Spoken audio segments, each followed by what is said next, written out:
Hello, അപ്പോൾ നമുക്കിന്നൊരു flower table ഉണ്ടാക്കിയാലോ? അപ്പോൾ ഇത് ഉണ്ടാക്കാനായിട്ട് നമുക്ക് പ്രധാനമായിട്ടും വേണ്ടതും കുറച്ച് കാർഡ്ബോർഡുകളാണ്. അങ്ങനെ കാർഡ്ബോർഡുകളൊക്കെ ഉണ്ടെങ്കിൽ വേഗം എടുത്തിട്ട് വന്നാൽ നമുക്കൊരു ഫ്ലവർ ടേബിൾ ഉണ്ടാക്കാം. ഇതിന് വേണ്ടിയിട്ട് ആദ്യം തന്നെ അത്യാവശ്യം വലുപ്പമുള്ള 2 കാർഡ്ബോർഡ് പീസുകൾ എടുക്കുക. എന്നിട്ട് അത് ഫ്ലവറിന്റെ ഷേപ്പിലൊന്ന് വരച്ചെടുത്തിട്ട് ഒന്ന് കട്ട് ചെയ്തെടുക്കുക. എന്നിട്ട് വേറൊരു കാർഡ്ബോർഡ് പീസ് എടുത്തിട്ട് അത് വട്ടത്തിലൊന്ന് കട്ട് ചെയ്തെടുക്കുക.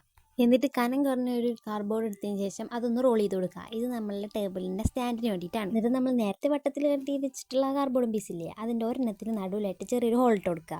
അതെന്തിനാന്ന് വെച്ചിട്ടുണ്ടെങ്കിൽ നമ്മൾ നേരത്തെ ഉണ്ടാക്കി വെച്ച സ്റ്റാൻഡില്ലേ, അത് അതിലേക്ക് ഇറക്കി വെക്കാനാണ്. എന്നിട്ട് വേറൊരു കാർഡ്ബോർഡ് പീസ് എടുത്തതിന് ശേഷം ഈ വീഡിയോയിൽ കാണുന്ന പോലെ ഒന്ന് വരച്ച് കട്ട് ചെയ്ത് കൊടുക്കുക.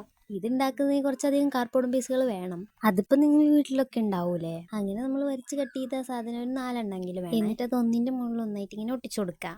അങ്ങനെ ഒന്നിൻ്റെ മുകളിൽ ഒന്നായിട്ട് ഒട്ടിച്ചു കൊടുക്കുന്നത് ഒന്ന് കട്ടിയിൽ കിട്ടാൻ വേണ്ടിയിട്ടാണ്.